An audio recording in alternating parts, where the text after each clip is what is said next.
हाँ। लेकिन ये सही है कि भाई अब कुछ ये अलायंस नहीं होने जा रहा, मायावती जी का इंडिया में जाने का कोई सिलसिला नहीं बन रहा है, तो अच्छी खबर है बीजेपी के लिए। नहीं, मुझे लगता है कि इसको थोड़ा एक इस तरह से भी देखना चाहिए कि कहते हैं ना कि खेल शुरू होने के पहले ही कुछ बिगड़ सा गया। अब मुंबई की बैठक होनी थी, खूब जमकर चला कि मायावती जी आ सकती हैं, एक खबर चलाई गई कि अकाली दल आ सकता है, पहले तुक्का मारा गया कि एनडीए के कुछ सहयोगी आ सकते हैं, फिर कहा गया कि मायावती जी से बात हो गई है। अब इस सब के बीच में मायावती ने जिस तरह से लिखा है उसको ठीक से पढ़ा जाना चाहिए। भारतीय जनता पार्टी के लिए तो उनकी जो राजनीति है वो इसी तरह से बोलती रही है, उसके बाद गठबंधन में भी चली जाती है, उनकी सरकार भी बन जाती है। लेकिन 19 में जब वो समाजवादी पार्टी के साथ गई तो भारतीय जनता पार्टी का वो नुकसान किया उन्होंने जिसकी कल्पना नहीं थी। उनको भी फायदा हुआ, उनके भी सांसद बने, लेकिन सोचिए जो भारतीय जनता पार्टी 2014 में 71 + 2 थी, 73 थी, सिर्फ 7 बच गए थे, 5 मुलायम सिंह यादव के परिवार के, 2 गांधी परिवार के, इसके अलावा कोई था ही नहीं। और वही भारतीय जनता पार्टी 19 में आके 62 + 2 रह जाती है, और उसमें 10 मायावती, 5 अखिलेश और 1 रह जाते हैं वो सोनिया गांधी। इसका मतलब यह है कि कौन है जो डिफरेंशिएटर के तौर पर कौन है, कौन बदल सकता है उत्तर प्रदेश की राजनीति। और आप अगर एक चीज और देखें तो बंगाल, बिहार, महाराष्ट्र, 3 राज्यों में जो भारतीय जनता पार्टी की सीटें कह रहे हैं कि कुछ तो घटेगी भाई, एनडीए बदल गया है, डायनेमिक्स बदल गया, तो कहते हैं कि करीब 1 दर्जन सीटें या 18-20 सीटें ऐसे नुकसान हो सकता है। और एक अकेला राज्य है उत्तर प्रदेश जो कह रहे हैं कि अकेले अगर ठीक हो गया तो 64 से 70 10 80 यानी 1 दर्जन से अधिक सीटों का फायदा हो सकता है। तो मुझे लगता है कि सबसे बड़ा जो डेंट इस गठजोड़ को हुआ है वो आज मायावती के बयान से हुआ। अगर ये नहीं होता, अगर ये तुक्का नहीं फेंका गया होता, अफवाह नहीं फैलाई गई होती, तो शायद ये अभी चलता कि मायावती ये आ सकती है, आ सकती है, लेकिन अब बड़ी क्लैरिटी के साथ उन्होंने कह दिया। और ये उस गठजोड़ के लिए बहुत धक्के वाली बात है, शुरुआत से पहले मुंबई बैठक। मायावती एक बड़ी ताकत है। मायावती अगर यूपी में इस इंडिया अलायंस में होती, आपका मानना है जो 14 और 19 का अंतर हुआ वो मायावती की वजह से था केवल? 100%। और एक चीज और मैं जोड़ दूं, और वो नुकसान बड़ा होता, भाजपा नुकसान बड़ा होता। और एक चीज और मैं जोड़ दूं, देखिए मायावती वो नेता है, जैसे अभी अरविंद केजरीवाल कह रहे हैं कि हम छत्तीसगढ़ गए और शिक्षा स्वास्थ्य पे सवाल खड़ा कर दिया, मध्य प्रदेश चले गए, राजस्थान भी जाएंगे। अरविंद जी कह रहे हैं, डरा रहे हैं कि हम देखो आएंगे तो हमारी ताकत देखना। मायावती की ताकत देखी दिखाई है, छत्तीसगढ़ में देखी दिखाई है, मध्य प्रदेश में देखी दिखाई है, और राजस्थान में तो जो ये सरकार चल रही है अशोक गहलोत की, अगर मायावती के 6 विधायक नहीं जीते होते बसपा के टिकट पर, जिनको कांग्रेस ने खा लिया था, मतलब उदरस्त कर गई, पता नहीं चला कहां गए वो विधायक, ऐसे में जो मायावती प्रभाव डालेंगी राजस्थान, मध्य प्रदेश, छत्तीसगढ़ में उस गठजोड़ के खिलाफ, वो बड़ा इंटरेस्टिंग है। राजस्थान में मायावती जी के जो भतीजे हैं, उनके भाई के लड़के आकाश आनंद, वो वहां यात्रा निकाल रहे हैं और माना जा रहा है कि उसमें भीड़ भी आ रही है। और जैसा अभी हर्षवर्धन जी ने बताया, बात सही है कि इन राज्यों के अंदर बसपा का एक प्रभाव रहा है, विधायक उनके जीत करके आते रहे हैं। तो इन राज्यों में भी कांग्रेस पार्टी को बसपा की वजह से नुकसान उठाना पड़ सकता है। और केंद्र की बात तो अभी हुई। देखिए, राजनीति तो आपको अपनी ही शर्तों पर करनी चाहिए और उनकी एक अपनी कॉन्स्टिट्यूएंसी है। यदि आप 2019 का आप देखेंगे और 2022 का जो उत्तर प्रदेश का चुनाव, दोनों को आप देखेंगे तो बीएसपी के वोट बैंक में कोई बहुत बड़ा अंतर नहीं आया है। जो 22 में अंतर आया वो उतना ही अंतर आया कि जो मुस्लिम वोट था बीएसपी का, वो छिटक करके सीधे जो है वो समाजवादी पार्टी के पास चला गया। और वही समाजवादी पार्टी का जो है वो वोट प्रतिशत जो है उतना ही बढ़ा जितना कि इधर मुस्लिम वोट बैंक जो है वो छिटक करके समाजवादी पार्टी के साथ गया था। तो कहीं ना कहीं वो अपने वोट बैंक को रिटेन तो की हैं। अब इसका असर क्या पड़ेगा कि उत्तर प्रदेश में यदि बीएसपी निकल जाती है, बीएसपी नहीं इस गठबंधन के साथ होती हैं, तो भारतीय जनता पार्टी के लिए रास्ता बहुत आसान हो जाएगा यहाँ पे। दूसरा ये हो सकता, दूसरा जो राज्यों के आने वाले चुनाव है, चाहे वो राजस्थान हो, चाहे वो मध्य प्रदेश हो, छत्तीसगढ़ हो, छत्तीसगढ़ में तो उनका उतनी पकड़ नहीं है, लेकिन राजस्थान और खास करके मध्य प्रदेश, इन 2 राज्यों में उनकी पकड़ है।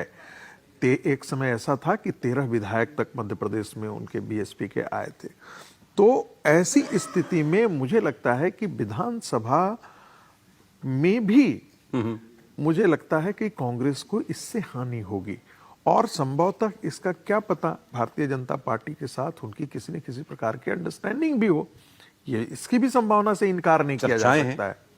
नहीं, आज से नहीं है, पहले से चलती आ रही है। मैं कह रहा हूं इस राजनीति में ऐसी समझ होती है, मतलब इसमें इसको कोई आप इसे दरकिनार नहीं कर सकते हैं। यदि कोई कह दे कि कल जाकर के पश्चिम बंगाल के अंदर ऐसे भी चर्चाएं चली थी कि भाई ममता बनर्जी बीजेपी के साथ अंडरस्टैंडिंग कर सकती हैं, तो कई बार तो ऐसी भी चर्चाएं चल जाती है, रूमर्स ऐसे भी चल जाते हैं। वो वाली फोटो तो बड़ी चर्चित हुई थी ना, जो हेमंत बिस्व शर्मा, जगदीप धनखड़ और ममता बनर्जी गेस्ट हाउस में मिले थे। हाँ। तो बड़े सौहार्दपूर्ण वातावरण में बातचीत हुई थी, और उसके कई अर्थ निकाले गए। हर चुनाव की अपनी एक इक्वेशन होती है। हाँ। उसमें कौन कहां फिट बैठता है, बिल्कुल बिल्कुल।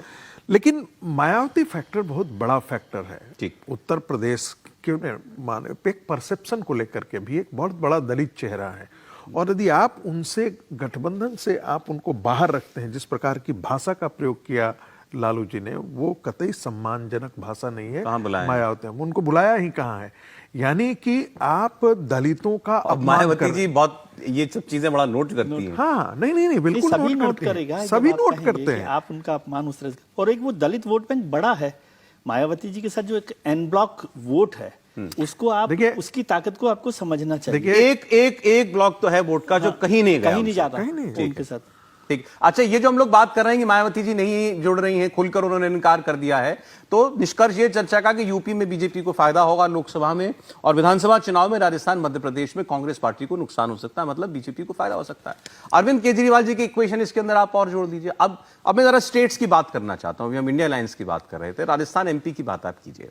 तो राजस्थान की लाल डायरी जो है ना सर, मायावती चुनाव लड़ रही हैं, मायावती बीएसपी चुनाव लड़ रही है, अरविंद केजरीवाल लड़ रहे हैं। बड़ा इंटरेस्टिंग ये इलेक्शन होता जा रहा है, और ऐसा वैसे नहीं, मतलब ताकत लगा के चुनाव लड़ा जा रहा है। अरविंद केजरीवाल भी कहने के लिए नहीं, मतलब कोशिश कर रहे हैं। सर, सुनने में आ रहा है। सौरभ जी, 2024 से पहले ये जितनी क्षेत्रीय पार्टियां हैं, ये सब कांग्रेस पर दबाव बना रही हैं, और आप ठीक कह रहे हैं, वो अरविंद केजरीवाल ये अच्छी तरीके से जानते हैं कि हमारा एक्सपेंशन कांग्रेस की ही कीमत पर है, इसलिए वो अब ये बात बहुत तय कर लिया, उनको ये बात समझा दी गई है कि देखिए आप राष्ट्रीय फलक पर आप आ सकते हैं, कांग्रेस को आप रिप्लेस कर सकते हैं, तो आपको छोटे छोटे राज्यों में जाना चाहिए, बड़े राज्यों में भी आप जाना। मैंने किसी एक बड़े पत्रकार का उनकी एक बातचीत सुनी तो इस पर सोशल मीडिया पर, उनका ये कहना था कि अरविंद केजरीवाल 2024 तो देख ही नहीं रहे, अरविंद केजरीवाल 2029 देख रहे हैं। बिल्कुल। और उनको ये लगता है कि अगर 2024 में कांग्रेस पार्टी तीसरी बार लगातार चुनाव हार गई,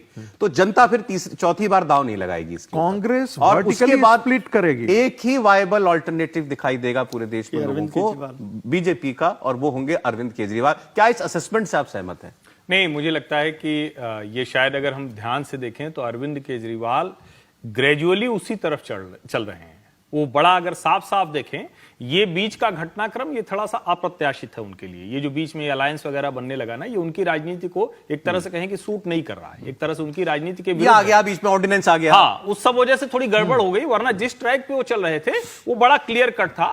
राहुल गांधी असफल नेता, कांग्रेस पार्टी जनता की उम्मीदों को पूरी तरह से डुबाने वाली, सबसे लंबे समय तक सत्ता में रही, भ्रष्टाचार को स्थापित करने वाली। अब गड़बड़ वहां ये हो गई कि इतने ढेर सारे डेवलपमेंट हो गए, और दिल्ली में शायद वो जिसको कहते हैं ना कि अपनी वो शब्द के लिहाज से कहें तो औकात से ज्यादा जिसको कहते हैं कि कोई कोशिश करना, तो दिल्ली में शायद उन्होंने वही कोशिश की, क्योंकि उनके पास पूर्ण राज्य था नहीं, और वो लगातार भिड़ते गए, वहां तक चले गए जहां भारतीय जनता पार्टी ने भी कोई कसर नहीं छोड़ी। उसमें उनके ऊपर ये आरोप लग गए, जिसमें सत्येंद्र जैन और मनीष सिसोदिया जेल चले गए। अब तो ये आ रहा है कि ईडी का अफसर खरीदा हुआ था, वो भी मिला 5 करोड़ रुपए, 5 करोड़ रुपए दिया जा रहा था। तो अब इन सब के बीच में अरविंद की राजनीति के एक तरह से कहें कि डेंट लगा है, उनको मुश्किल हुई, उनको यू टर्न लेना पड़ा। तो पहले वो यू टर्न अपनी मर्जी से लेते थे, अब इस बार यू टर्न मजबूरी में लिया है, तो थोड़ी मुश्किल हो गई। गाड़ी आप चला रहे हैं, मान लीजिए आपको पता है कहां से यू टर्न लेना है, तो आप कंट्रोल में रहते हैं, इन ग्रिप रहते हैं। अचानक कोई आगे आपको यू टर्न लेना है तो थोड़ा टायर स्किड होता है, थोड़ा बहुत सी मुश्किलें आती हैं। तो अरविंद केजरीवाल की राजनीति में अभी जो कुछ आपको दिख रहा है, ये एबरेशंस हैं, ये नॉर्मल नहीं। नॉर्मल बिहेवियर कब होगा? जब आपको राजस्थान, मध्य प्रदेश और छत्तीसगढ़ के चुनाव नजदीक आते जाएंगे, और ये मुंबई वाली जो बैठक होगी, मेरा ऐसा मानना है, हो सकता है कि